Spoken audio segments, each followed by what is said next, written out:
That's a cool countdown. So welcome everybody to Inside the Booth over on this side of the town. It's really early And morning. welcome to Prophetic Tongue on the other side of the town Sweet. as we go live on both channels this morning. My co-host on Inside the Booth is on vacation. Inside the Booth? No. Prophetic Tongue. Oh boy, it's early. Must be really early. Oh yeah. So this morning we're gonna just chat it up. I have a new friend that we're gonna bring on. Yes. His name is Rueben Wakefield.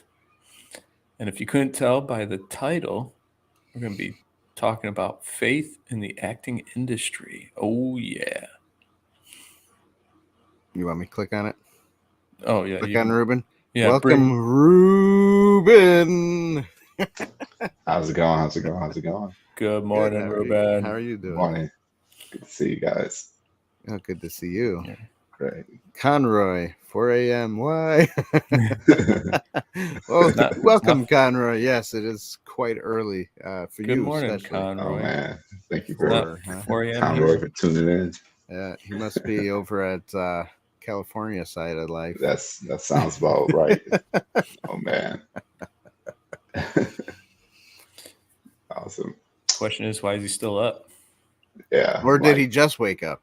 That's Oh, another question. That's another good question. Did you just wake up, or have you been awake, Conroy? Let us know. That's funny. Yeah. Wow. How are you guys? You guys hanging in there this morning? Oh, yeah. Pretty early. Trying to get things situated. I see. Oh yeah. Yeah. I woke up again, he says. So it's the second time waking up, must be, or third, Yeah. one of the two. How you One can of the- stay up. Yeah. Why not just stay awake? Who needs sleep these days? You know, don't you get enough sleep when you're dead? Yeah. Pretty much. That's what they say, right? Right. No. Yeah. No, I posted that in the wrong spot.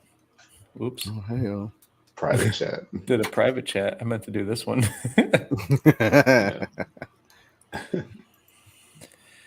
Anywho. Yeah. So, Ruben. Yeah. Why don't you tell our audience that's going to watch later on, and even the two that are watching now, why don't you tell us a little bit about yourself, my friend? Awesome. Well, I'm from Chicago, Illinois. I've also spent quite a bit of time living in Wisconsin as well. Split it between both states. I got into acting in high school. I was looking for a few different electives to finish out my school year, and I just kind of picked acting randomly. And I just grew a passion for it. And when I went to attend undergraduate uh, at Oral Roberts University in Tulsa, Oklahoma, Oh, I okay. continued acting there when I was studying to be first a veterinarian because I really had a heart for animals as well. But eventually, I felt the Lord lead me to get into acting and acting alone. So that's the path I went down. Oh, cool. So from there, I switched my major from pre-veterinarian to drama, television, and film at Oral Roberts University. I graduated from Oral Roberts in 2015. It was in Tulsa, Oklahoma, where the university is, where I got my first agent, Linda Lehman. Oh, okay. Agency. Cool. I'm still with them to this day. I've been with them for about close to 12 years. It's been quite a while since I've been signed with them. A lot of the commercials I do have are with them and from them. So it's been very cool. I was very blessed and honored. Trying to kind of go into detail, perhaps with ORU in Tulsa, Oklahoma, kind of where my acting career was able to bloom in more ways than one. Nice. My professors at the school who taught me acting also had their own theater company, so I was Oh, able wow. to do shows, yeah, downtown Tulsa at the PAC, Performing Arts Center, which is this huge performing arts center. Um, I had the ability because of that to be able to kind of get further into, well, the theater side of things, Oh, just okay. how that industry works and how the acting industry works, the politics and diplomacy that goes into that. It's very interesting. Just learning how that works, just watching an artistic director and an associate, a, a business director of a theater, how they operate it.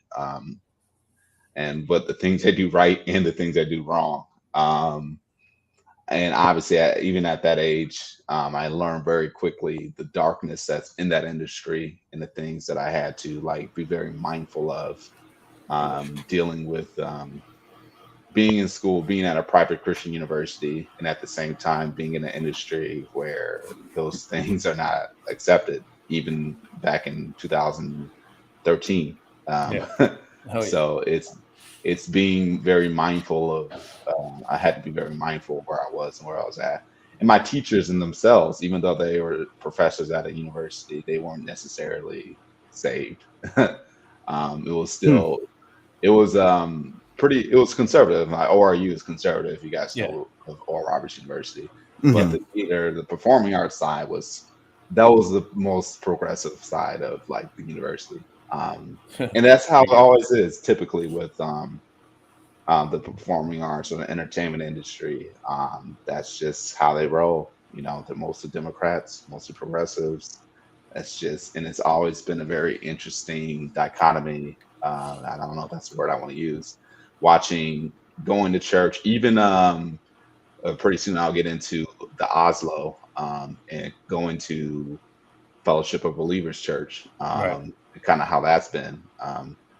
But just kind of going down to getting back to Tulsa. Tulsa, I learned a lot from different pastors, different people, and then I learned quite a bit from people who are in the secular entertainment industry about my craft, being able to hone my craft in a proper way.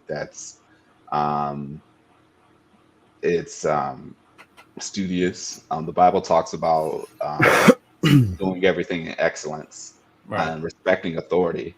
So, in the same breath, I have to be able to separate the two, kind of like how Daniel knew to respect the authority of the king, but he knew also not to bow down to the idols Right. That's good. of that That's good. time. So, it's a Mhm. very kind of interesting thing like that. Not interesting. That's kind of how it is. You have to be very, very mindful of what you're doing. I heard somebody, I was talking with another brother a while ago. They were talking about the aspect of using, there's a certain diplomacy when you're at a job, when you're doing something that you do represent Christ. And at the same time, you're there to do a job because the Lord put you there to do a job. Yeah, that's cool. And for Mhm. me, it's been a journey since the beginning at Tulsa, learning that the diplomatic area of being able to, hey, they signed me up for a gig. I'm doing this commercial. This is what I need to do here. And also looking for the openings to be able to talk about faith, life, and be able to plant seeds in people's lives. So that's always been a very exhilarating part of the industry, knowing that people that I talk to, virtually everyone who's against Christ, and I'm kind of one of the only ones. And there are other Christians there too, um, but it's few and far between. So Mm. going back to Tulsa, I got my agent in Tulsa. I've been with them with 10 years. I worked for the university for about 3 years until 2017. And from that point, I moved back to the Chicagoland area. I went to study at another acting school in Second City. Is that the place is called Second City, Chicago. It's Okay. kind of a place known for their improv and comedy. It's a lot of comedy people have come out of there. Thinking of like Tina Fey, Stephen Colbert, all those kind of big names are out there. Kind of came out of Chicago. Oh, really? So Interesting. yeah, quite a few of the SNL people. But I was on the acting side doing like the conservatory work out there. So I did that, did more auditions for TV shows. I was able to get on set for like Chicago Fire, Chicago Med. Mm. I did a little just to do. I've done a few different. Mostly with that, it was just being on set as a PA, or I've done like a couple of extra jobs and things like that, just to see how a set works. Nice. Um, and just kind of the idea of it, to give you kind of a rundown. They can span from a 7 to 8 hour day to a 14 to 16 hour day on Huh. set. It's like where I work When you, today. yeah, basically what we're doing now, literally. So you see, we're waking up around. Well, we woke up around what? Sure, you guys woke up maybe at 5 a.m. or something like that, 5:30. I'm not sure Yeah, what time I you got woke up up, around but 6:15. exactly. I've been up since Yeah, 5:30. That's why I look a little more awake than he does. that's funny. And I usually wake up around 5:30 myself to go work out or go to the gym. But 5:30 for some actors is like call time. So you have to be there by 5:30, and you're going to be there until about 9 a.m. at night. And Mm. you're going to do it maybe 3 or 4 days in a row. And Mm. that's just how it works, particularly with TV shows, movies too. A lot of times when you're watching a scene or a movie and you see it's nighttime, they're not shooting at night, they're shooting in the morning. They're shooting Mhm. at probably 6 a.m. or 3 or 4 a.m. in the middle of the night, because that's when they were able to get a city or government permit, like in London or Rome, where there's no one on the streets, because they can't shoot, a night scene at 8 p.m. because there's still things going on, and Yeah, the city can't afford to shut down a All right. whole an expensive, makes Yeah. sense. a road somewhere where they have tourists. Like, they can't do that, so you have to shoot at like 3 a.m., and that could be very taxing on your body. So that's obviously some things I learned about living in Chicago, where you have to be just, even for me to even think about wanting to continue my career as an actor, it's like, oh no, I have to be on set for like a long time, and I have to be there early. And I Mm. imagine just watching like some of the other professional actors. I remember I was doing a scene. I did a scene one time with, well, there was a few different actors, and I was just kind of amazed because it was like the second or third time that I did an extra role with these particular actors on set, and it was a morning shoot, and I was just really impressed on how they were able to Right. take care of the bodies and their minds and be able to do things. So in that aspect, when I was doing a lot of times, it was watching them, learning from them, learning how they do, learning how they interact, and learning how asking questions when I could. You're not exactly allowed to talk to the actors unless you're kind of on set for a guest role yourself. Oh, really? Even then, You yeah, can't talk usually to them? That's weird. you don't talk to them as extras, and you barely kind of don't really get to talk to them that much as like, just if you're doing a day player role. Your job, most of them are nice enough to talk to you in general, to ask how you're doing, but we're all there. Everyone's there to do their job. That's it. We're That's not it. really even getting into the aspects of Bro, politics with it, huh? bro, that kind of sounds like working at a retail store. A retail store. Yeah, because you think, well, maybe not. Maybe we chit chat a little bit more than actors do. But I'm just, the thought process in my head is you're there to do a job, right? So Yeah. you go in, you work. There's not a whole lot of conversating.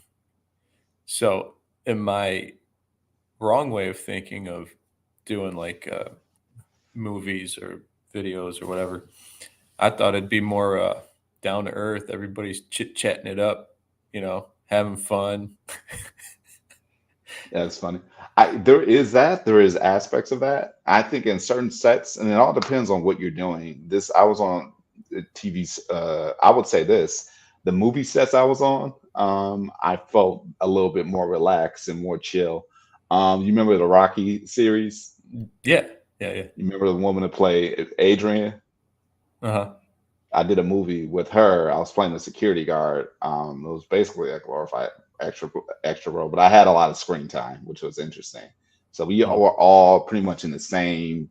We were in the same like room together, all of us, like all the what movie actors, is because it was that? huh? What movie is that you It's were in? called Working Man. Working Man. Nice. It's on Amazon Prime. You can look that up. So I That's did cool. that. Yeah, it was cool, like meeting her and just kind of talking with her a little bit. She was kind of pretty old, and it was. I didn't get to say a whole lot. Just talk a little bit about her career. Talked about kind of. There was another guy. You remember Terry Crews? Oh yeah, yeah. And He was. yeah. I mean, I don't We know him were personally, but yeah, I've seen a lot of his work. Well, he was supposed to be in it too, and we were actually kind of talking about that. So Terry Crews is supposed to be in this movie, and there's another guy in it right now. But yeah, Crews is supposed to be in there.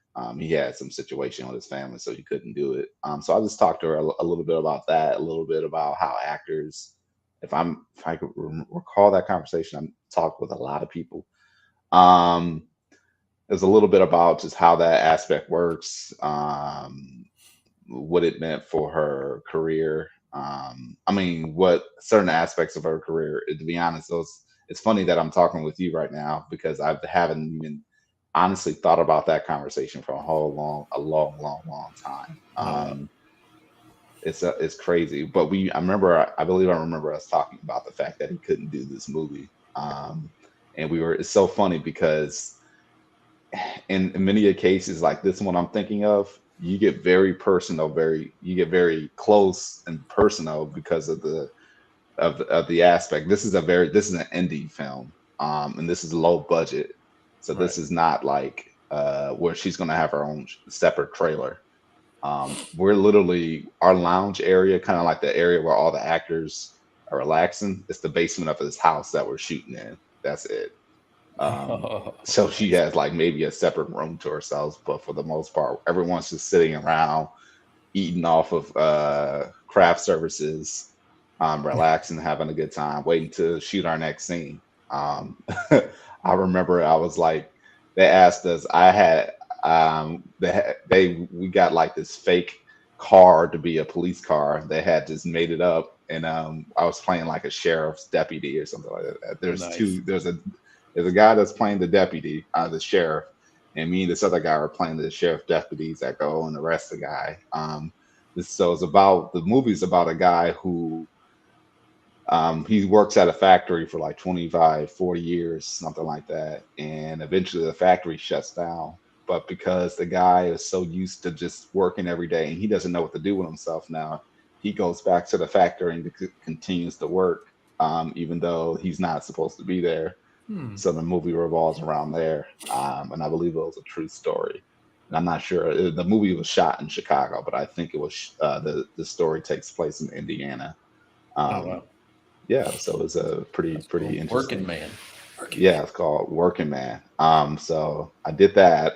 I did a scene with Oliver Platt. I don't know if you Oh, guys know who hey. that is. Yeah. Oh, I'm familiar with the name. I just can't imagine his face right now. He's a big guy, big guy. Was Oliver he in? Platt. Was he in Gladiator? Is No, that a different person? Sorry. he was in a movie with Matthew McConaughey. Uh, Oh wait, I think I know now. He's got like yeah, dark hair, right? yeah, it's dark hair, heavy set dude, Yeah, tall. yeah, yeah. I did a scene with him during Chicago Med, Oh, and nice. he was pretty cool and professional, and just I learned a lot from him in that one small interaction I had with him. And I didn't even really talk to him a lot because once I got on set, it was all business. Yeah. And he was just the way that he communicated with me kind of reminded me of the way that we would do things when I'm doing a show or we're in the middle of like a rehearsal period, which is interesting because we're not rehearsing at this point. We're really just going out there and doing it. And it just kind of gave me the idea or notion or understanding on how quick everything runs and that Yeah, you yeah. really have to be on your P's and Q's when you're out there. That it's not all daisy and roses, it's business. And just being very wise into how you treat time, treat people, but just how you treat time. Right. Um, Because time is money. that's it. That's what it is about. It's not show friends, it's show business. Truly, Yeah. that's a true term. Show Um, business. I We ain't think your that friends. We ain't your friends. they're not. I mean, they're not. They're not. It sounds weird that I'm saying it, but it's when I'm out that I remember it. It's not a. It's not a question of. I mean, it's really kind of comes down to that. It's important who you network with. It does remind. It Right. does help them make sure that you do a good job when you're on set and that you're professional, because the industry is a very small industry and word gets around particularly fast. Wait, hold If up, hold you up. So hold on. So the acting industry is very small.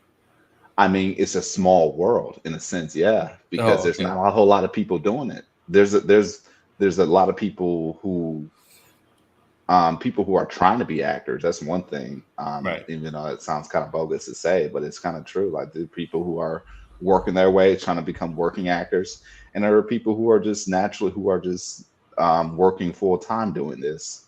And either way, like it's still a small community. It's big, but it's not as big as you think. And because people talk and networking, and that's just how it works. People are like, well, is David good at this? Or what's your experience working with David? Like if you go in there or you or Dan go in there, you guys are actors and you have your resume, you're going to an audition, and if there's a guy that, you did a show previously with someone and you were horrible on set or horrible in a rehearsal room, and that stage manager or that production assistant is there, the PA is there in the same audition, Yeah. then they see you in the resume, all they have to all they have to do is turn to that director and say, don't have this guy in this room. That's all you need. And it's that small because everyone works with Dang. everyone. Everyone's work with one person. You were just sitting hearing me say, I just brought up Talia Shire from Rocky series, Oliver Platt. Just I literally I had some things I was going to talk about that wasn't really specific to that, but these are just stories that come to the top of my head because I Right. remember literally being on set with them. So And sorry to interrupt, but real no, quick. So the cancel culture is like that's interesting that you say that, because you can get canceled real quick. yeah, I Like, think you can, like, even going beyond how big that got, yeah, you can get canceled without even realizing you were canceled. It's not going to be big like, let's say, you know, someone says like Neil McDonald, yeah, is an actor, he's a Christian actor, yeah. and people pretty much have like kind of stayed away from him because of his Christian beliefs on him only wanted to kiss his wife, or just certain things about the Me Too movement where certain actors get canceled. Getting Right. canceled is pretty old, in that sense. It's kind of more mainstream because of the way that they brought it up since a few years ago. Mm-hmm. But yeah, like you can get canceled, and it's very funny. We go into scripture again. I was using an example of people doing the wrong thing, and like you said, there's cancellation with people who are doing what they need to do. They're being persecuted, and Right. they're doing the right thing. So it's really double with the industry because um Interesting. aside cancel aside and faith aside for just a second, like if you're not doing your job in this field, oh, there's someone else that can do it. There's only one Ruben Wakefield, and I have something unique to bring to the industry. And there's only one David Arena, Right. but there's something about you that's unique, and that there should be no type of comparison. Comparison is a killer of joy. Mm. Um, That's good. but make no mistake, there is an old white dude that looks like David. Like there's like when they going through like the Rolodex of a breakdown, like Yeah. that's what I would show you what one of my breakdowns look like, but I'm not allowed to. I'm not legally allowed to because that's private information. But basically, when you go to a breakdown, like something I'm getting from my agent, they're saying this guy, this guy, this guy, this guy. They're looking at certain features that they're looking for a 43-year-old, 40 white guy in his 40s, black hair, skinny. Yeah. And that breakdown from that casting director goes to several different agencies depending on what market you're in. Okay. And there's like 500 other dudes that look just like you. So Well, if that you don't do a good sucks. job, welcome welcome to my world. There's at least Okay. 100 other people that look like me, and some of them are probably better trained. And there's so many different reasonings that go into casting a show or a movie or play that has nothing to do with politics or faith at all. Believe it or not, Right. it's Right. just simply like, okay, this guy meshes well with this group, and you could be a really good actor, and it could be the wrong project for you. And the Yeah. casting director will say that to you. They say like, look, your audition was phenomenal, but this isn't for you. And I'll keep your information the next time I'm looking for something. And that has So happened. It's so happened. so okay. So I have to bring this up because we're in that area of the rabbit trail. But Okay. um, race, right? I heard Hmm. Denzel Washington talk about, it's not about race, it's about culture. Culture. Right. He goes, you all are getting it wrong. You think it's about race, but it's not. It's about culture. Some people live in a certain culture that makes more sense to play that role than another person who may be, like, for instance, I'm the white dude and you're the black guy, right? You know how Disney has done their, I guess they call black washing or whatever, where they Yeah. take out the white people and put in a black person to, I see what you're saying. you know what I'm saying? Like, Race swapping, yeah, race swapping or Race gender swapping. Right. swapping, you know. gender Hey, swapping. Yeah, Luke Skywalker is really written to be a man, but we're going to put a woman in the place. And right. Luke is now, you know, A female. we'll call her Luke, but it's I don't know. I'm just going off the rails here, but it's just so it's interesting. So like the truth of it is because not everybody knows the truth of what goes on behind the scenes and why certain people are picked for certain roles, right? So it has nothing to do with the color of your skin. It has more about to do with the culture and what the movie is saying, the storytelling, right? Mhm. So Yeah. I would say that my experience has been my personal experience in the field has been that if I fit something and I'm in a project for something, it has more to do with my talent and the way that I carry myself in a rehearsal room than it has to see, do with the race, the skin, color of my skin. For me personally, my personal experience. right, That's not to say that obviously you just stated that Hollywood, in fact, does do that, and I'm not a proponent of that, as you stated. Going back to the Denzel interview, when Denzel was saying, "Well, can a white person direct fences?" Which is what he was being interviewed about. He was right, like, "Yeah, but it's a cultural thing. If I'm doing a movie by August Wilson, or I don't know if you guys are familiar with August Wilson, the playwright, but in the movie, or like say Boys in the Hood. right. You guys might be familiar with that. Boys in the Hood, Don't Be Yeah, a yeah, yeah. Menace. Don't Be a Menace is a parody, but Menace to Society. Yep. Or Friday. I don't know if you guys ever see that. Or just like Friday, like there's a white person that could direct that, or we could do it with white people, but obviously that's a cultural thing, and Right. Mhm. it's also important to be mindful of the story you're trying to tell. Now with like nowadays, where as you stated, you're trying to race swap for what people would say a political agenda. Right, right. Um, I feel like to me, I don't know, this could be weird, but I don't think that's going to have its say for too much longer. Because I think about Disney and I think about some of well, just the movie industry, period. The places, look at Deadpool, Wolverine. Um, I mean that had some that probably had some politics to it too, but Yeah, at the same time, um, that literally just brought together what people want to see. That wasn't a question of politics. That wasn't a question of anything else.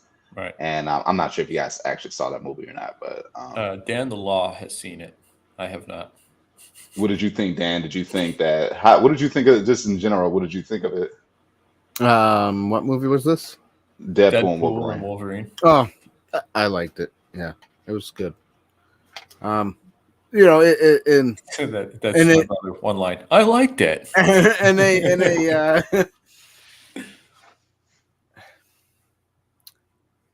in an entertainment, you know, type of view, it was fun. It It was was entertaining. yeah, it was Did entertaining. you It was did you fun. feel like The politics were involved? Not really, no. Yeah, I mean, you even they even made fun of a lot of the woke culture and Disney, period. So it was a good movie. I liked it. Now, as a Christian who doesn't really care about language or care about Violence, sex, all that stuff. violence and sexual jokes, and movies probably not for you. But if you don't care, that stuff doesn't really bother you in a sense of just to have fun to watch a movie, then yeah, it's a fun movie.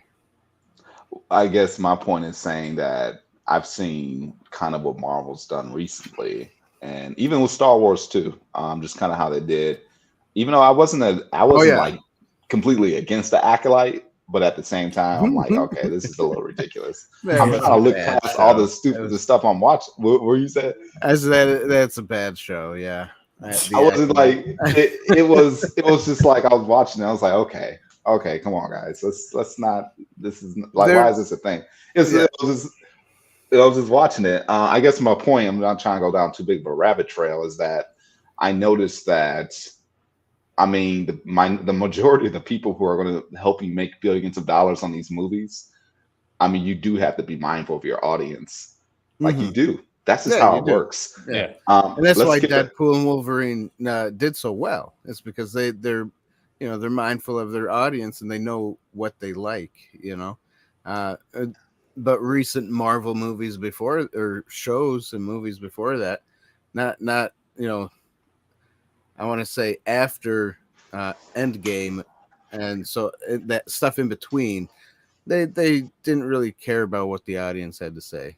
So they just kind of threw in whatever they wanted, and a lot of people think that they're just there to destroy the fandom, basically. So Yeah. and that's same with the Star Wars stuff. And it's like, yeah, it's yeah, no, I could see it. And even if getting away from that, like you got Amazon, they destroyed Lord of the Rings. Lord of the Rings, yeah. Oh man, are you not a fan of that series? No. So, I mean, I I know haven't you- seen. I haven't seen season 2. I Okay, heard it I'm was in a the middle little of season better. 2 right now. Are you? Yeah, Nice, nice. I heard it's better, but I don't. I don't know. I don't even want to watch that's interesting. I guess I keep my peace about the Lord of the Rings series, man. well, I'm just, reiterating from what I've been hearing from people who are fans of Tolkien's writings and stuff like that. Hmm. So Oh, I have okay. never seen the series, but yeah, I'm a Peter Jackson fan, more or less. Yeah. So I like his directing. I like his vision of Tolkien versus what Amazon has put out. Right. Just saying. Cool. Wait, But yeah, awesome. Dan, are you a Lord of the Rings fan? Yeah. Oh yeah. Oh yeah. Okay. Cool. And I he's know got the that. sword of Gondor behind him, I think. Is that what Ew. that is? Yeah, that one there. So, Nice. but I do know that the Rings of Power is not really.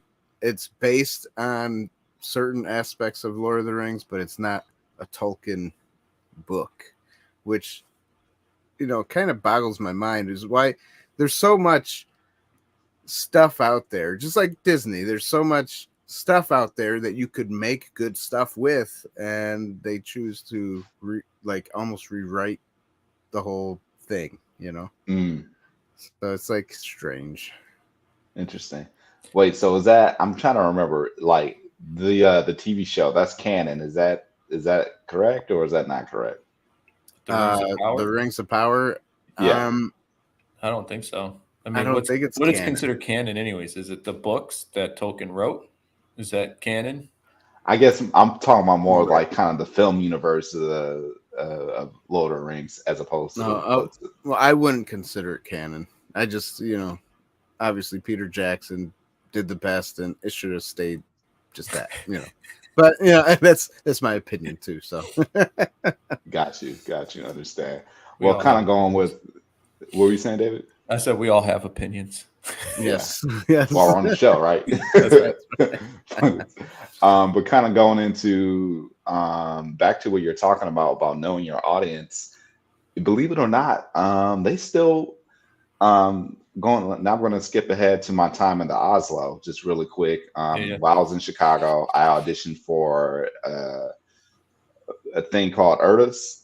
This means University Resident Theater Auditions, and they're for graduate school level schools. So that could be Florida State, it could be Yale University. Well, usually those are pretty separate. When I think of graduate schools, you think of some of the bigger schools that Right. some of the actors have come out of. And this is to get your MFA. I have a bachelor's in theater, so now I'm auditioning to get my MFA.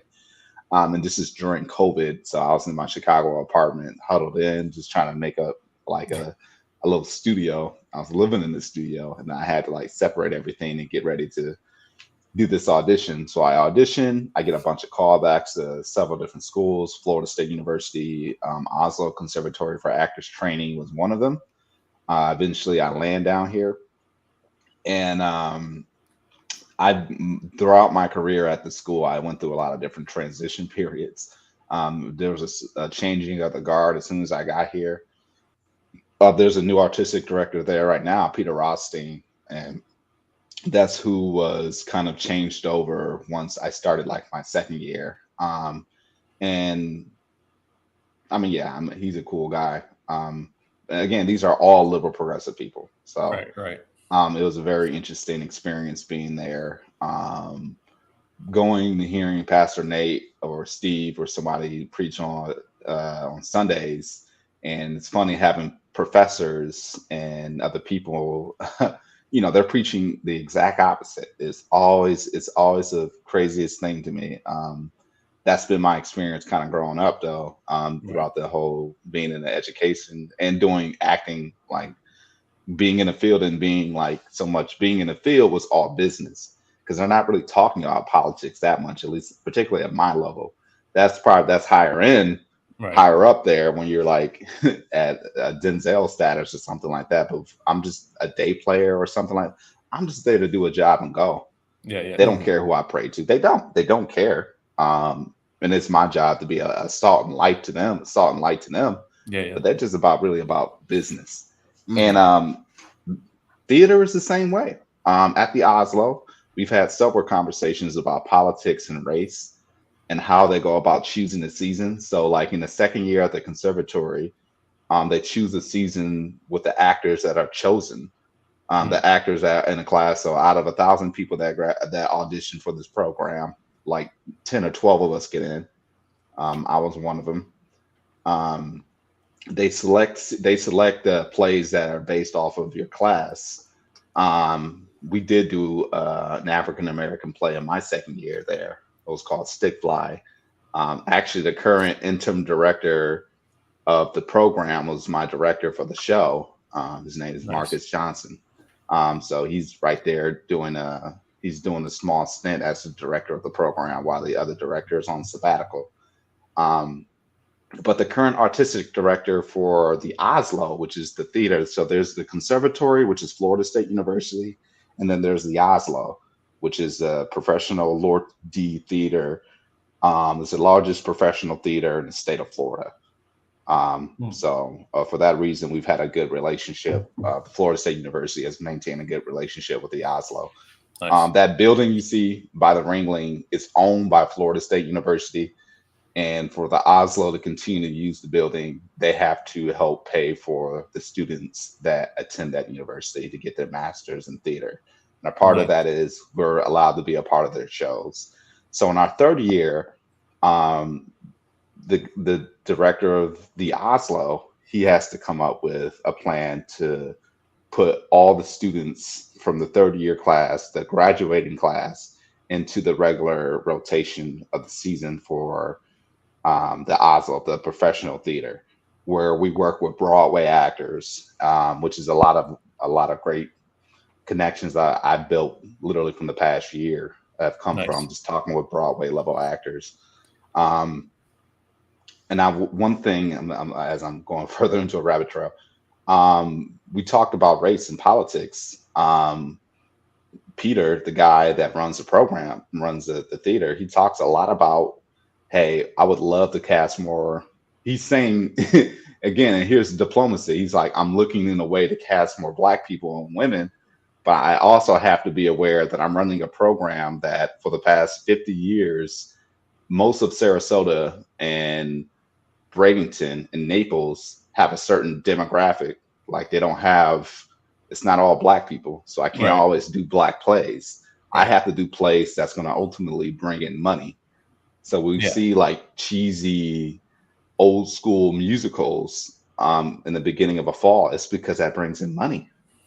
It's because that's what pays. You have to have, they have a budget and they have to meet that. They have to make the money. Yeah.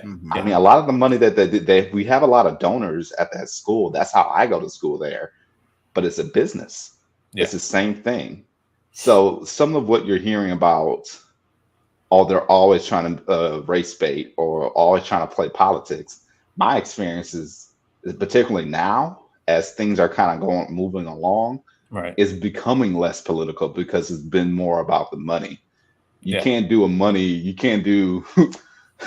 You can't do 3 shows about black lesbians in Sarasota and then expect to make $1 million. But you make your money up. Like you have to make Yeah. you have to make your money back in some way. And unfortunately, there's only so much risk taking you can really do in a market like this here in Sarasota to a Right. certain degree, depending on who you're dealing with. There are other theaters. There's quite a few theaters in Sarasota that I've watched and that I've auditioned for. And there are other smaller theaters that are into experimental stuff. And some of those theaters, they don't do as well. That's the truth because this is where the market is. You got the older Caucasian people who are just there. A lot of them are conservative. People who donate to the theater themselves are in fact conservative. They Right. appreciate and they like the arts. It's just that they're not interested in seeing certain things. And unfortunately, the director of the program of the artistic director of the Oslo, who is a gay man, who is very progressive, who's very liberal, as a businessman, regardless of what he feels about how other people feel about his Right. lifestyle, or his viewpoint, or theology, or whatever, he Yeah. has to adhere to what he knows the people want to see because that's the market he lives in. When he was living in Minnesota, it was different, but now he lives in Sarasota and Naples. You Yep. got millionaires. Most of the millionaires are conservative white people. This is what you're dealing with. So now you have to take what you have and you have to appeal to them to a certain extent. And then there's maybe a little leg room to maneuver some of what you feel like you want your theater's philosophy to be, a little bit of leg room. But Right. first and foremost, you need to take care of that checkbook, period. Period. Or else you're going to find yourself out of a job. That's just how it works here. Yeah. Yeah. Yeah. So, yeah. So, But Mike's, go ahead. Yeah. oh, sorry. So, anyways, I just want to make mention since I didn't do it in the beginning of our podcast. I know Ruben from church. That's how that's how I got him on here, and Nice. God has brought us together through ushering an ushering ministry at our church. So that's anyway. So for the audience, that's how I know Ruben was at church. So anyway, Yeah. so Nice. yeah, because my brother's still in New York. He's up there, gonna freeze soon, and we're down here still t-shirts and shorts all year Nice. round. That's it. That's funny. But Awesome. yeah. Anyways, so that's interesting though. I mean, that to me makes more sense. Everybody has to work. Hmm. Everybody needs to eat. Everybody has to pay bills. I mean, you're not going to make money if you keep going in a direction that makes you lose money. Did you hear that, Disney? you know. It's true. So I want to ask you, Ruben, have you been? I'm pretty sure you have been paying attention to formerly known the Chosen Incorporated, now 5 and 2 Studios. Have you been paying attention to the whole Chosen universe fan base? I have paid attention to it, and To be honest with you, this is gonna sound really weird coming from maybe me, a Christian actor. I Something about The Chosen to me that I was watching the first season, and I thought, oh, this is pretty good. There's something to me that just really hasn't hit for me. I don't know why. Um, I don't really keep up with The Chosen. I really don't. I don't know why I don't, but Mhm. I do appreciate it for what it is.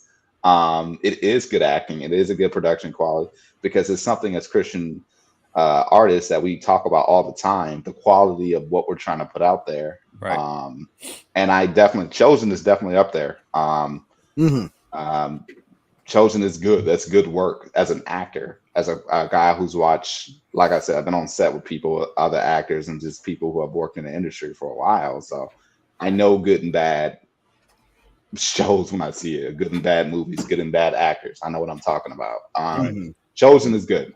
No, don't get me wrong. It's just if for some reason, and it's not, I don't think it's a faith thing. Obviously, it's just Right. something I haven't had at the top of my list. That's not to say that I don't support faith films. Definitely do. I think my favorite was the one with my favorite recent one was the one with, and I was just so shocked and amazed how good it was. Was the Jim Caviezel movie, Oh, Sound I'm of trying Freedom. to Sound of Freedom, and I Mhm. was like, this is amazing. That's a good I movie. was really, really, really impressed with that. Sex trafficking is something that's always been a part of. I did a play at a big mega church in Tulsa about sex trafficking. Mm. Um, and since then, I've always had a heart to be a part of a ministry like that. So that's always been a part. I'm actually starting to work with just now. Usually, I'm doing outreach with youth, but now I just started doing outreach. I'm starting doing volunteer work with Prodigal Daughters, Oh, praise God. which is That's cool. which is a organization connected with FOB. But yeah, that's always something that's been on my heart. So when Jim Caviezel came out with that movie, and that man went to town on those dudes, he was like John Wick, but the Christian version kind of. And I was just like, wow, this is pretty good. And I was Mhm. really impressed. And I don't now. The attack that film got. That's the politics and agenda. That's kind of Right. what I think about when I think about agenda and politics, Mhm. because no one in their right mind, no one who knows anything who knows about the film industry, knows about quality, knows about all that stuff, who are professionals, should be thinking, oh, this is just bad. It's like, no, it's not bad. It's not Right. bad. You just don't like the people who produced it, and you should just admit that. Yep. Yeah. So Yeah. yeah, I wouldn't have never let that Rotten Tomato score scare me off because I already knew that was a good movie. That's awesome. But and going into that, um, I think that Christian movies are on the up and up now. As you said, we have the Chosen series. We have there was another movie that just recently came out too. I'm trying to remember the name of that one. We have The Sound of Freedom. We have Yep. movies that are being produced at a high level, at a high quality Mhm. level, which is what I've been wanting. I'm just like, yes, this Yeah. is what we Yeah. need to have. This is what we need to. We have like kind of other. We have. It's kind of funny. I didn't get a chance to watch it just yet, but I've been meaning to because you guys remember like Borat and stuff, right? Yeah. Mhm. Yeah. And I think it's kind of funny how Matt Walsh is doing his own little thing now with that, and Yes. and I haven't had a chance to watch In My Races, but I've definitely been wanting to see that, and I've seen that there's been more moves in the conservative movement to get more involved in the entertainment industry, and I think that's a good thing. Yeah. I think it's a Oh yeah. good thing to have other movies and parodies and shows like that to challenge your beliefs. Mhm. Just in general. If we have a Right. bunch of liberal progressive people challenging our beliefs, I don't know what's wrong with us doing the same. So it Right. shouldn't be a Mhm. problem. And Yeah. that's Yeah. how I've always looked at it. We have things like the Daily Wire, which I do watch, and I also watch other. I watch. I'm in the entertainment industry, so I'm I'm always surrounded by liberal and progressive ideas, and I do watch other conservative shows because I like having a full palette. I like having an open mind. Yeah. I Mhm. consider myself independent in general. I don't know who I'm gonna. I'm still like I'm kind of leaning towards who I'm gonna vote for, but at the same time, I'm not really agreeing with either candidate. Just kind of how I am. But I Right. think that having an open mind and being able to love your neighbor as yourself has helped me develop better as a human being, as opposed to just being so stuck in my own ways over a political belief, Yeah. which Yeah. is idolatry in itself. I agree. So I think that I'm really happy to see that there are both Christian films, shows, and conservative shows making the kind of a up end, because I think that's going to help challenge us as people and help us progress in the country. And hopefully we don't go back from that. Sorry, Yeah. I wish I could answer your question a bit Yeah. better. But It's good. It's good. Oh, that's good. So have you, I, would you consider, or have you already like applied to conservative entertainment as an actor, like put resumes or whatever you do? it's kind of funny when like all the resumes I put in for like liberal just regular like studios and stuff. I tried to audition for The Chosen several times. I put my resume in. I said, "Hey, I would love to come do it." They never hit me back up, but I mean that could be from various different reasons. They don't have at the time. Their budget wasn't on point. They Right. didn't have money like that. They're doing like they're doing Crowdfunding. Yeah. crowdfunding Mhm. for it. So it makes sense. I don't know. That kind of hit me a little different too. I was like, oh, really? No, because I had brought in with my like degree and all this other stuff. I don't know, but that's how the industry works. But yeah, I absolutely love to look in. Whenever I can, I try, and Nice. especially when people like send me recommendations for this, and I know it's good, and I think it could be both. It's going to be a spiritual fruition coming from it, and it's going to be some form of I'm going to learn something from it from an artistic standpoint for my craft. I definitely would do it, That's and I've awesome. always been wanting to do it. I just haven't. I put a lot of forth and effort, and my agents and managers, they're not looking for that stuff. The stuff I've talked to them about before, but they're looking for stuff that fits me, and they're Right. not. I'm still like kind of working the kinks out with that, dealing with agents and managers who they're in the world. They're not in Christ, and Right. I Mhm. have to be diplomatic in how I work with them as well. But yeah, I've definitely tried to audition for Chosen several times, Oh, and okay. No, to that's no cool. avail. um, well, I mean, now that I don't know if you heard, but The Chosen, they're because they're expanding. They went from just a one TV series, right, to 5 and 2 studios. So there's more projects that they're doing. There's more stuff that's coming after The Chosen. So, Yeah. um, so they're on the up and up. The Christian conservative communities that are really trying to change media, or at least challenge, current status quo. Mhm. Um, they are getting 10 times better. I mean, I remember growing up and the word Christian movie or Christian TV was a cringe thing Cringe thing. because it was so bad. Like Yeah. there was budgets were bad. They spent money on things that they shouldn't have spent money on. And you're like, Yeah. What is I this? can't watch this. Yeah. And Yeah. if you go to Rumble, okay, here's my plug. Go to Rumble, inside the Rumble. booth TV. There is a episode there. My brother and I did uh, what would you call it? A movie review, uh, Watch yeah, thing. movie Yeah. watch review, and we criticized the Christian movie. It It was, got yeah. so bad. Like we were getting originally we had it on YouTube, and YouTube does The things their creator and way. director of that We movie. had we had like Yeah. over 1,000 views on it, and he didn't like what we said. Oh wow. Wait, It which got. movie was it? It was called I don't remember. The Final. The final, yeah. Yeah, or something like that, and it was like a The rapture movie. Oh, yeah. Yeah, it Talking about like was. Kirk Cameron? Like one of those? No, No, no, no, no, no. no, no, no. Not the Left Behind series. Okay. No, it's like a indie movie basically. Yeah, pretty much, right? You know. Oh man. So y'all got Yeah. on there and bashed it and the director found out. Well, that's the thing about saying a They short, they small community. People find out. yeah, so he had them pull it off of YouTube and copyrighted it. Oh, really? Yeah, and so we're like, well, can't show it on YouTube anymore. But Yeah, Rumble, free speech, baby.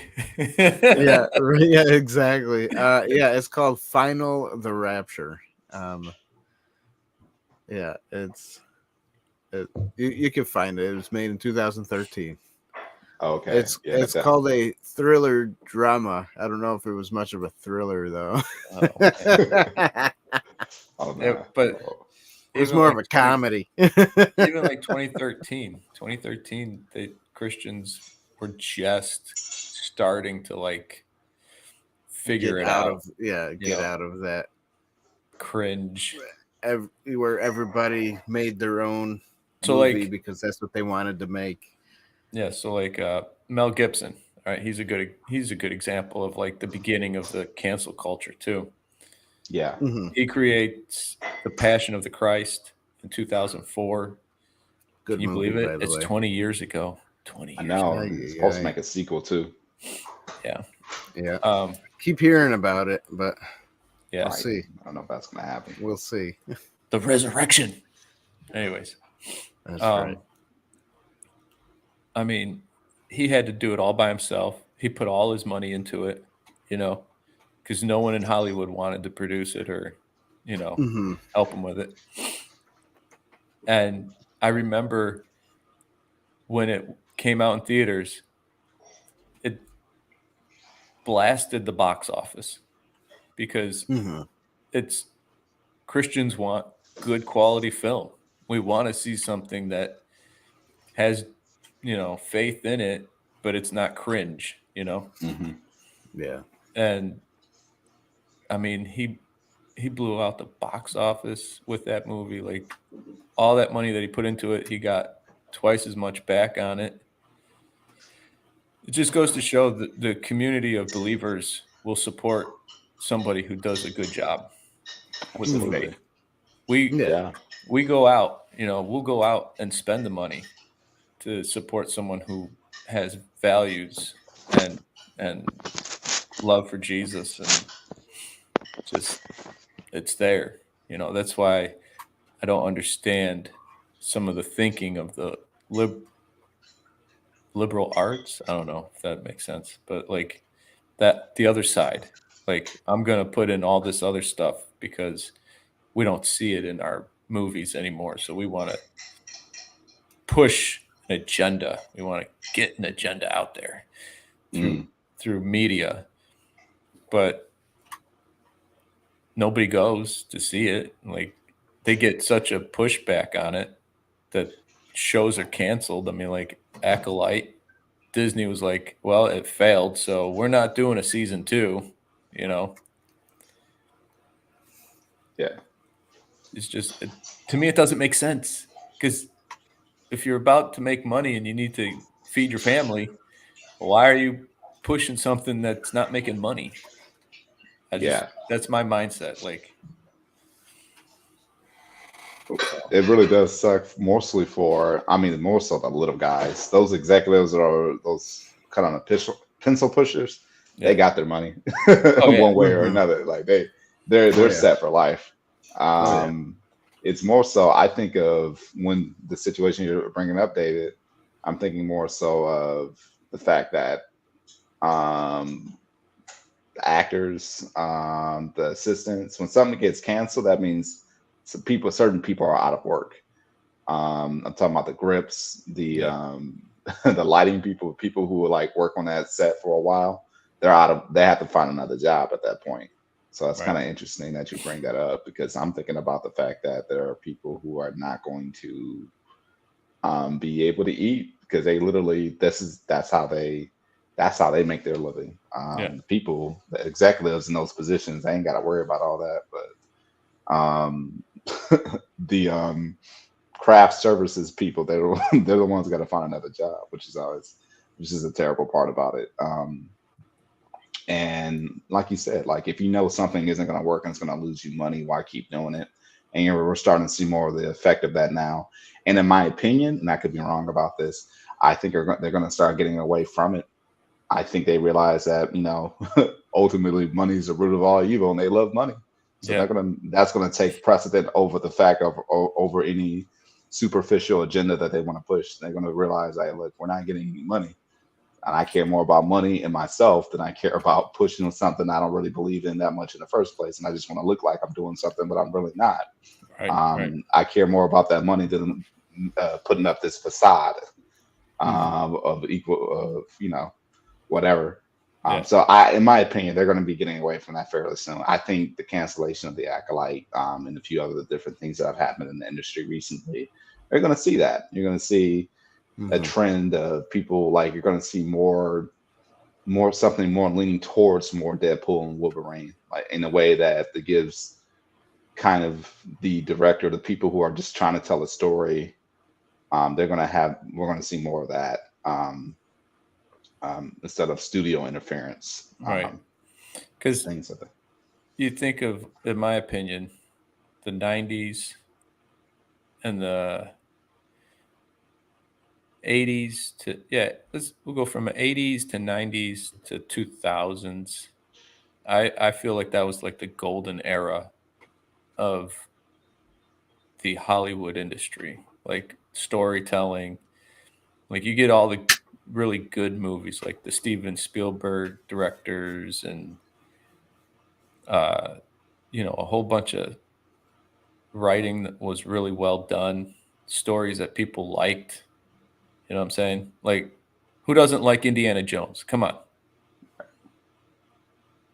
Who cares if he's a white guy? Indiana Jones was written so well, and the whole story of Indiana Jones is so stinking awesome. Yeah, And even if they put a black man in there, it still would have been great because the storytelling was awesome. You know? love Shaft. Yeah. So Same thing. No, that makes sense. I think there are certain people that have there. I think of Batman the animated series. Mm-hmm. oh, there you go. I was just in general gone into animation. Like there have been so many different stories and shows that have inspired me as a young man. Justice League, the TV show. Yeah. The old '90s X-Men stuff, all the Saturday morning cartoons, all those characters were white.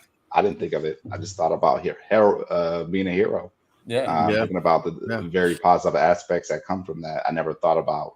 It was great when Static Shock came out. That was cool too. Don't get me wrong. Mm-hmm. Love seeing John Stewart Green Lantern. That was great. Yeah. But I didn't think too much. It wasn't a black. It was a part of a black thing. But every time I thought about, and I'm bringing this up now because it was all about how these characters and the stories, how they made me feel and what Yes. they make me reflect on and think about my own personal life. I really never thought Yes. about race, even me growing up as a kid in the '90s or whatever. Yeah. I just never thought much of it. It was just something that really spoke out to me. So I didn't care about who it was. I used to love Xena Warrior Princess. I used to watch that show all the time. That was a show. That was a cut.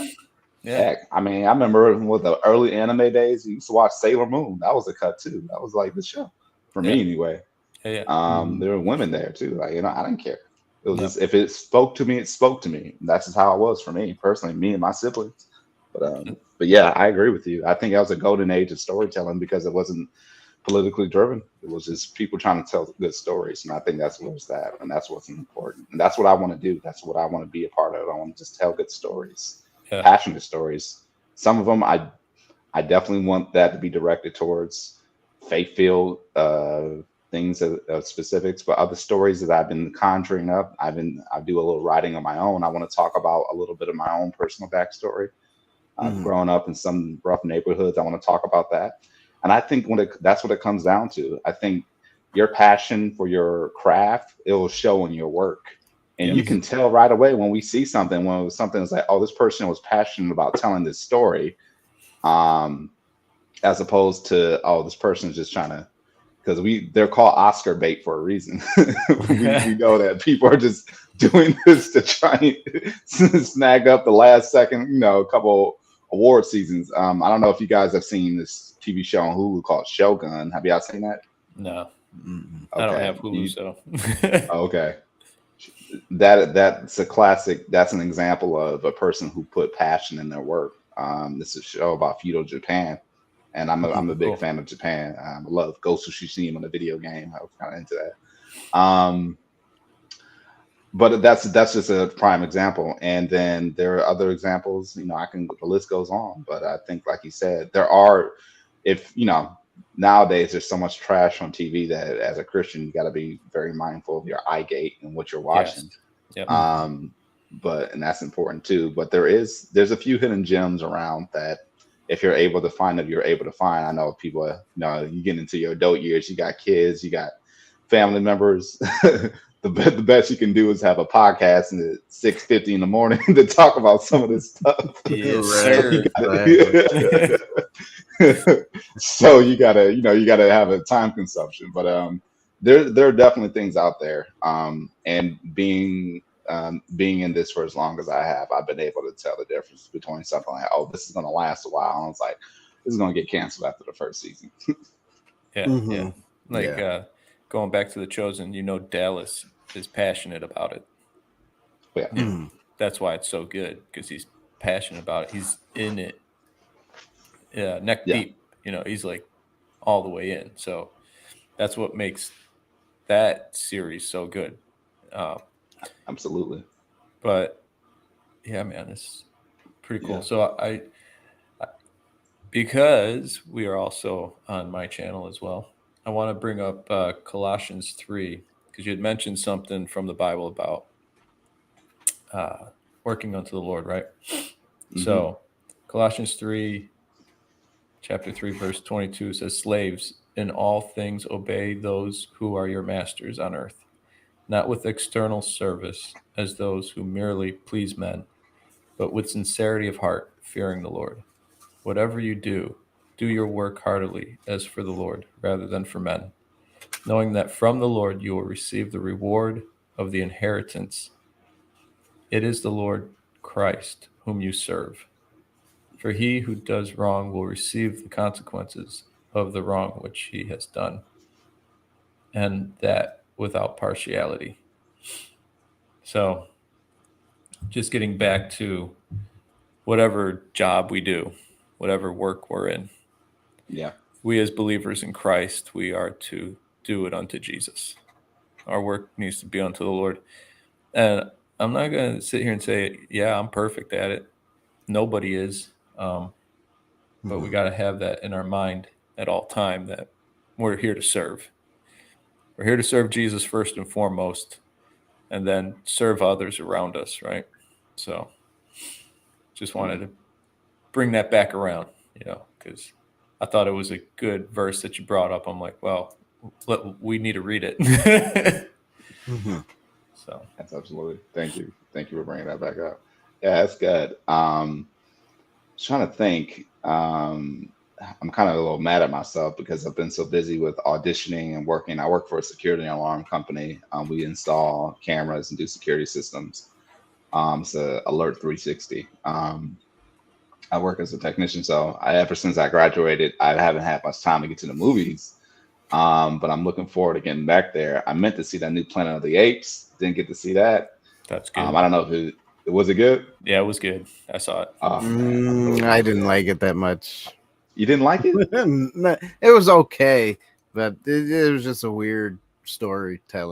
storyline. Because it And didn't have Caesar in it, huh? that's it. And it wasn't like the old school stuff. So yeah. Yeah. Wait, how old are we It's, going? I I was like the about to say, you seven. talking about with like Mark Wahlberg, or we talking about like Charleston Heston? Like, Charlton like Heston, baby. Oh yeah, you that's talking got about the me. old school? That's right. That's old school. I like He's those like screaming movies. at there, like, ah! Oh yeah. That is the OG right there, man. It That's is. crazy. That's good stuff. That's funny. I'm also trying to, I guess that won't be until next month, but that new Venom's coming out. I think those have been pretty decent. They've been okay. Trying to think what else has recently come out. I just Deadpool saw Wolverine. I just saw Uh, Transformers 1. oh, did you Um, like that? yes, I'm going to post something on Inside the Booth as the ghost. as a Yeah. post. But so for everybody who's watching or will watch later, my review on that movie gets a 5. I thought it was Oh, well done storytelling. Like, also no woke agenda, very patriotic in my opinion. There was a lot of freedom talking. Like, Mhm. if you watch like the original Transformers from the 80s, right? That's what it felt like. I felt like I was watching a really good Really animated good movie. cartoon. Yeah. yeah. Yeah, That's yeah. good. That's great. Yeah, And Dan, did and you like it? the I didn't. backstory, I didn't watch it. I wasn't interested. the backstory with Megatron and Optimus Prime was well done. I loved it. So Like, cause they like started off as friends or something, right? yeah, yeah. Yeah. Because that's Uh, kind of how the original story was. They were like really cool on Cybertron until things kind yeah. of got it was like a civil war there, and then that's kind of when they split off. Oh, I Mm, won't spoil anything, but I'm just talking about that's kind of like the original lore that I remember, anyways. But yeah, yeah, yeah. yeah, That's they stick to that, but yeah, that's there's good. more to it. There's more to it. interesting. They Why one of them still the other's girl or something like that? What happened? Oh, no, It's no, no, still no, the no, other no. No, it has nothing to do with that. There's no stealing girls, but That's funny. It's good. the whole That's funny. backstory was really cool. So I don't want to spoil anything, but I see. uh, Gotcha, I gotcha. really liked it. W- Is there a movie you guys are looking forward to the most right now that's going to be coming out soon? Um, I was gonna watch Beetlejuice, but I didn't get to it. Okay, Uh, Beetlejuice, Beetlejuice. Yep. what Honestly, else? I I mean, the don't new see Joker's anything coming new. out, but I didn't even like the first one, so Yeah, I definitely won't be seeing that myself. you know. So it's like, Really shouldn't have watched the first one. Yeah, heard that. I really should have. I was like, why am I watching this? This is horrible. I'm glad yeah, that he won an Oscar. Like, it's funny. Like, anytime you play the Joker, you're gonna win an Oscar. Like, I might need to play the Joker or something. There you go. right, right. Yeah, I definitely won't be watching the second one. Yeah, probably not. I meant to ask you. So, question: are you guys maybe not now, but growing up? Are you guys are you not now anime fans, or is that a thing for you, either of you, or what? No, I'm not a big anime Mm, fan. Me either. You know, I mean that started coming around when we were a little bit on the older side, and I was Yeah. like, "This is weird cartoons. I don't like Yes. it." You know, I didn't like the style of the cartooning. I don't know much about the storylines because I didn't like to watch it because I didn't like the style of it. So you Okay, know, I Dragon was understand. Ball Z. yeah, yeah, yeah. Dragon Ball Z and Of course, the DBZ Pokemon. is always a big Yeah, one. yeah, yeah. And then Pokemon, and I was like, man, I don't like this stuff. I want normal cartoons. And I to want me, normal was you know, I want teenage, He-Man from the yeah, 80s. He-Man That's from the normal. '80s. Yeah, exactly. That's what. That's funny. And you know, if you think about it, it's really not that normal, but you know, No, He-Man is too definitely true. it. I think because of my age, I'm a kind of like the cross between Right. y'all's like Yeah. thing Yeah, and like more of a exactly. younger thing. So it's very interesting. Did you watch Yeah. the '80s Gundam show? The 80s. Um, No. I guess not. No. Okay, never mind, because I don't know what it is. Yeah, Interesting. sorry. Uh, no, it's fine. Like I said, it was in the '80s, but yeah. Listen. I saw you have Dan. You have I- a Ghostbusters shirt on. Have you watched some of the recent ones, or? I did. Yes, I have watched them all. I like them. They're entertaining. They're not like perfect storylines, but they're pretty entertaining movies. So I do Afterlife like was them. good. Yeah, Afterlife and Frozen Empire, good I movies. didn't see Frozen I Empire. didn't I see saw Frozen Afterlife. Empire. Okay, Frozen Empire is more of like if you grew up watching the cartoon Ghostbusters, the real Ghostbusters cartoons, it's kind of like it's got that feel of more of a everyday. We're going out busting ghosts, and there's the big bad guy at the end. You know, it's just like an entertaining, glorified cartoon, basically. So, Ooh, Gotcha. yay. Do you have a favorite? What's your favorite Ghostbusters movie? oh, the first one, obviously. Okay, I was about to That's say it had to be the first one. Like, yeah, it's the first one. Um, that was just like gold, I mean, it was like, just lightning in a bottle. It just happened, and it was good. Stay Puft Marshmallow Man. That was Yeah, the Stay awesome. Puft Marshmallow Man. Stay Yeah, Puft. Slimer, and the recreation of Slimer throughout the years. The first one is always the best. I don't know why. It just is. It's like, man, why can't you just recreate the original? Can't you just That's keep funny. it the same? Yeah. Uh, Switch it up even or in anything like that. even in the new Frozen Empire movie, they have Slimer, and it's almost the same, but it's not the same. It's like, man, I see. it's almost there, but it's not, and it's just weird. Yeah. I'm a little confused though. Was Slimer like the pet ghost or No, something? in the cartoon, that's what he was. Yes. So they I was try always, to. I wish they would have kind of made him more of the pet ghost in the new movie, but they really didn't. They did, but didn't. He just was. He lived in the attic basically, and the new guy was trying to. No, what's his name? Finn Wolfhard, his yeah, character. He Stranger he, Things. Yep. he tried to catch him, and that was basically his part of the story of the movie. That's So funny. you could cut that out, and the movie would still be good. That's funny. Well, So speaking of alien stuff, did you guys even see Cobra Kai at all? Yes. Were you a friend of Karate Kid, and did you watch? Oh yeah, Cobra Kai? Karate Kid was Dude, fun. Yeah, Cobra Kai is sick. I think Okay. what do they got the last season on Yeah, I think the Netflix? last season's coming up in the spring. Yeah, like I enjoyed Cobra Kai like a lot. I didn't think I was going to.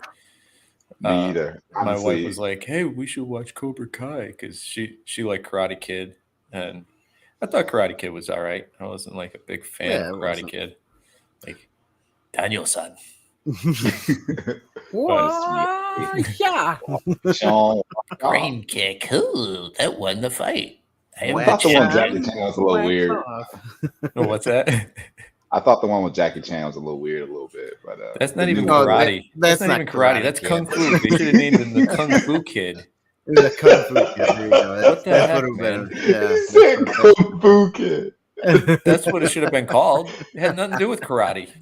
Oh Yeah. man, that's Like, hilarious. seriously? You're in Yeah. China. They don't do karate. That's Japan. Right. They do kung fu. They should Right, have named him the exactly. Kung It's Fu true. Kid. This is true. Yes. That's funny. Plus, it's not even in America. They leave America to go to China. It's like Yeah, dumb. It is dumb. Jackie Chan should have been in America teaching this kid kung fu. yeah. Beat up the bullies. That would have been better. That's what well, that's what the original movie was, Exactly. That's funny. Anyways, So it was funny. okay. Yeah, The but what's the kid's name? Jaden Smith. Yeah, Jaden yeah. Smith, yeah, It his son, it his was dad produced it. okay. I liked it just because of Jackie Chan, because I'm a Jackie Chan fan. Oh yeah, Jackie Man. Chan's great. love it. Did you guys see Forbidden Kingdom? Yeah. Yeah, I thought that was cool. I was like really cool, excited to watch that. So it's one of both Jackie Chan and Jet Li, kind Yeah, of when that was a they're good movie. somewhat out of their I need to prime. rewatch it because I have forgotten what it's about. Other than the Monkey King, right? Monkey King's in it. Something like that. Yeah, Yeah. Wukong. Yeah, that's right. Forgot about that. Interesting. What's so funny, Dan? Nothing. Just you said you forgot about the Monkey King. No, because I heard about that. Was I not think it's a that video game that memorable, just came must out. be. That. No, I That's funny. really think my brother's laughing at me because I remembered it. Mm-hmm. That's it. I don't even remember that movie, so That's I just hilarious. looked it up and I'm like, oh yeah, I think I remember watching this once. That's funny. Our uncle Dan, are you a was- gamer at all? A what? A gamer. A gamer? No, he's not a gamer. Not much anymore. When you grow up, it just kind of fades away. Gotcha. And then you got kids and stuff like that. I've played a couple games here and there, but I'm not like into it. I wish I was, because then I could stream and people would probably watch me more. But yeah. That's funny. I'm getting back into Nintendo Wii. Oh, Ooh, really? What are you Nintendo playing? Wii. Anything my kids want to play. So right now it's Talking about Mario Mario Kart, Kart. Smash Brothers. Yeah, Yeah, Mario Mario Kart. Galaxy. Yep. So my 12-year-old son is into doing games, and he likes Fortnite and all that stuff. And Yeah. so he told me, well, maybe when I get a little older, Dad, I'll go on your show and start doing game streams. I said, sure, why not? That's funny. You're That'd gonna be ruin cool. the algorithm. Well, we'll have to make a new one, like About called to say, Inside the just do a Booth separate Gaming. one Yeah, outside of what you're doing. In, Yeah. That makes Inside the sense. Booth Gaming or something. Yeah. There you go. One of our watchers, Phil TMNT, he's a gamer, and so Yeah. we should get him to do something too. So there we go. That'd be cool. So, out of all the movie franchises for the both of you, which one would be your favorites? Ooh, that's a tough one to crack. Well, I franchise. am looking forward to Gladiator 2. That looks Oh, yeah. really good for some reason. What? My brother doesn't even know about it. You haven't seen the trailers for it, bro? No. They look pretty good. Oh, you haven't? I'm Yeah. very surprised, because I was thinking Gladiator 2. Why would Is you Russell even? Crowe Why resurrected? even? No. No. Russell Crowe is not even in it. It's that It has it's the the little kid. kid from the last one. He's a Yeah, new gladiator. Is that correct? yeah, something like that. Yeah, Wait, the kid that was supposed to be emperor? yeah, The kid that the Joaquin Phoenix was trying to kill. yeah. He's the new gladiator in this one, along with Pedro Pascal, and like Denzel Washington's playing like this high Roman figure or something like that. Yeah. And Whoa. the kids, yeah, I think It one of looks better than I thought it would be, because I was always like, well, why would you make a Gladiator 2? You're gonna ruin the whole Gladiator experience if they make so. something. But it looks good. Is Ridley Scott directing it? Ridley Scott is directing he is. it. Yep. Okay. He's coming back to direct. So that maybe that's why it looks good. I don't know. But yeah, it looks decent. right, So I'll my search up favorite the franchise. Channel. Yeah, look it up. Trailer. Bro. I'll look up the trailer. Favorite I don't know if I have a favorite. I do like the Ghostbusters. I do like Star Wars, the original Star Wars, and the prequels. Don't like the sequels. No. Now I did like The Force Awakens, and I know it's a rehash of A New Hope, but it had new characters, and I was very interested in where they would go. And then they didn't go far. and then Jedi, then it's like, what is this? Yeah, exactly. Last Jedi came out, and I was like, yep, you subverted our expectations. All right, I hate it now. It's stupid, so dumb. And even the fight The Rise of Skywalker. Oh my god, don't even bring that up. Leave that alone. Do it. It by far was the worst Star Wars movie I've ever seen in my life. And that's my granddaughter, she will be Empress Skywalker. It's like, why they just could not come up with anything, so you had to bring in She Palpatine again. Couldn't figure anything out. Dead guy. Golly, that was embarrassing. I was really embarrassed. I was surprised they even made $1 billion. Like, that was a sad way for things to end on that note. I really felt bad. It was to make you think it was different. Between all the new Star Wars movies, it sounds good. I don't think so. That's funny. I think between all the new Star Wars movies, I would almost say I would like Rogue One the best. Yes. Rogue One was probably the best one. I love the first 2 seasons of The Mandalorian. Yeah. Okay, first season. I like the first 2. Now the third one was really bad. There's a third one? There is a third one. Third season of Mandalorian. You'll like the second one better after you see the third one. This is true. Yikes. Think of the Skywalker. Oh crap! You haven't seen it. My bad. Skywalker's in it. No, he's not. He's totally not in it. I totally did just He was spoil at that the for end you, of like a big season mouth. 2, though. Yeah, Luke. he is in it. And was it Boba Fett has a With a bad Mandalorian deep season fake. in there? Yeah. So The bad. Book of Boba Fett. I wasn't a big fan of that one. That bored No, me so much I fell asleep. that was the worst. Yeah, that was the worst. Keep taking your helmet off, pal. So that's not how it works. Yeah, Ryan and Rancor is always cool, but other than that, that's Yeah, I mean, you could That sell a lasted 2 toy. seconds. Yeah, yeah, you could exactly. sell That's it. That's what I'm saying. That's like a few seconds for an entire season of Yeah, crap. I mean, the show's it's not good. But, exactly. I mean, that one part is cool. It's like that one cool Yeah. part of the movie, and the rest of it's terrible. But Yeah, like the spinny part wasn't cool at all. There's lasers going everywhere, and you want to spin in the middle of it and go, "Whoa, I look so cool," and then shoot back.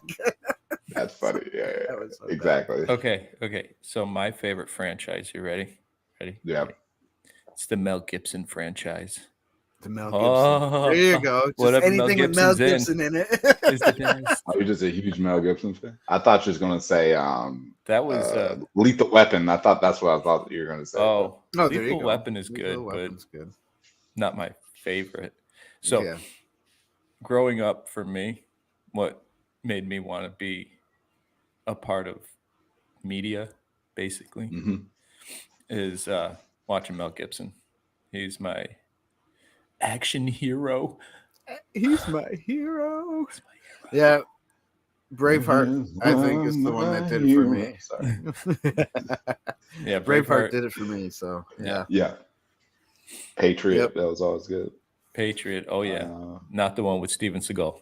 That's Steven Seagal. So Wait, am I missing something? Steven Seagal did a movie called Patriot. Yeah, it's a bad movie. It's a bad movie. That's funny. I'm trying to think of a favorite Mel Gibson movie growing up. Mel Gibson. It's so funny because this director is so hit and miss, but I did like Signs a lot. Yes, Signs is a good movie. Yep. Signs. Yep. And I think Joaquin Phoenix is in it. Yeah, exactly. I think he's great in everything. Yeah. That's when he made his big break, right? Was Signs, maybe? Around 2000. May have been. I'm trying to think. He did a few other movies before that. It was like a little bit after his brother died of overdose. I think that's kind of when he kind of started it himself. Because his brother was pretty big back then. Yep, I remember that. Yeah, it was crazy. But M. Night, no, it's so funny. He actually just did another movie called Trap. I don't think I'm going to see that, but yeah, that's a director who's always hitting this. But another Mel Gibson movie. Huh? I said that movie will be a trap. You'll get in there and you'll be like, I want to leave, but I can't because I want to see what happens at the end. Oh, exactly. That's it. And then you're just what a waste of time. Literally. I'm going home to cry how much money I spent to see this movie. You're all like, oh, what? The flowers are causing people to commit suicide? Is that what's going on? Right? It's like, what is this? That's so funny. That was a crazy happenings. I think that was what was that? That was funny. No, Mel Gibson. I think Lethal Weapon for me, maybe that would be one of his favorite movies from back in the day for sure. He did a comedy a while ago with like Will Ferrell too, I think. Yeah. I think it's called Dad. Was it Daddy's Home or something like that? Or something like that. It was like Dad's Home and then Dad's Home 2 or something. It was the second one. Yep. Yeah. It was Mark Wahlberg's dad, right? Yep. Yeah, it's funny. I'm trying to think. By the way, that movie with Mark Wahlberg and Mel Gibson was a good movie. What was it called? It was Saint something. It was Saint Peter. I don't remember the name of the movie. It was like a faith-based movie. Oh, really? Yeah. Oh, yes. Because Mark Wahlberg was playing a priest or something like that. Yes. A guy that kind of turned his life around, became a priest. Yeah. And his dad was kind of like an abusive father into his life. That's crazy you say that. You're right. They did do that. Father Stu? Yes, Father Stew, that's it. That's it. That All was a right. good movie. I knew it was I knew it was something like that. Yeah. Yeah, Matthew talks about Father Stew. He likes that movie. yeah. I haven't seen it Great. yet. No, it's a Yeah, good movie. that was a good movie. Yeah, you should see it. It's good. I Mhm. will. 10 years Definitely. from now, when it's free on When stream. it's free on streaming, I'm pretty sure it's free right now, man. probably. Probably if I can. Somewhere. That's funny. That's great. Trying to think. My if I think of a favorite franchise, it'll probably be Star Wars and then Marvel. Then well, Well, there's Teenage Mutant Ninja Turtles too. there's And that. then and then you gotta look at which Teenage Mutant Ninja Turtles you like, because there's quite a bit of it. Yeah. Are you talking about the like animated? Are you talking about the movies? Both. Yeah, that's The funny. '90s movies, I think the first one hit it really Excuse me. good, perfect, That's it. Coffee. lightning in a bottle. And then the other Absolutely. ones, it just kind of It's fell not it. off. And then you got the Yeah. Michael Bay, and then Michael I Bay. was gonna say you have the Michael screwed Bay everything. touch. Yeah. Yeah, and then that Michael Bay screwed up the look of the turtles and how Yeah, tall look they weird. were. I mean, Michael Bay's turtles were giants. The real Ninja Turtles are like 5 foot tall, or four Yeah, 4 to they're 5 foot short. tall. It's like, yeah, and it's like, what the heck, Michael Bay? What are you doing? That ain't no Teenage Mutant Ninja Turtle. It's not even a teenager. No, So I Well, don't know. like middle-aged turtles or something Yeah, like that. yeah. Gentlemen, Yeah. we are overdue on time, so Oh, I'm yes. going to have to say goodbye. Okay. All right. Well, thank you guys for having me on the show. yes. Appreciate it. Yeah. We'll get you back on some other time, either yeah. on That'd be Inside the Booth or Prophetic Tongue. I know I'll probably That'd get you back on. You like to talk That about sounds good, nerdy man. stuff, you know? Oh yeah, So. love to do it. Dweeb it up, man. That's All it. right. So, Go ahead, bro. Close it up. close Yep. it out. Okay. Let's find the right way to close it out. I don't know what to. Just do the thanks for watching, I guess. But I thought you were just like say goodbye or whatever. Yeah. Okay. So I'll say goodbye. Hey, Okay. thanks everybody for watching, and those who are going to watch later. Don't forget to subscribe to the channel Inside the Booth or Prophetic Tongue, and don't forget to hit the like button and share, because sharing is caring, and let everybody know about these channels. Tell your friends about us. Yes, please do. And Ruben, thank you for being a part of this crossover event. Appreciate Of it, man. course. And Welcome. we will definitely keep praying for those who are believers in your industry, because we Thank need the you. light to shine, Yes, we do. and we want America to shine. And so the only way we can shine is if Jesus is in us. So, Amen. So, anyways, let me. I guess we'll do it. We'll do it prophetic tongue way. We'll close out in prayer, and then that's it. all So, Sounds great. Father God, we just thank you, Lord, for everything. Lord, we thank you for Ruben coming on and being a part of our crossover event. I pray that you would bless the work of his hands and keep him strong in the industry that he's in, and that his mind would be set upon you. Every day we're all tempted. No one is exempt from temptation. But when the temptation comes, help us all to do what the scripture says in James: resist the devil, humble yourself before God, resist the devil, and he will flee from you. So help us to do that on a day-to-day basis. Lord, we thank you for everything. We thank you for the subscribers and those who watch us and who even have good comments and negative comments. We thank you for everybody's input. So we're just grateful for what you're doing in all our lives. And we ask these things in Jesus' name. Amen. amen. Amen. All right. Thank you guys for having me. Yes, sir. Thank you. I was just saying thanks. That's it. Have a good one. Yes. You want me to push the button, Yeah. bro? What's going on? I thought I hit the button. You didn't. All right, I'll do it. Thanks for watching, everybody. Goodbye. Appreciate you.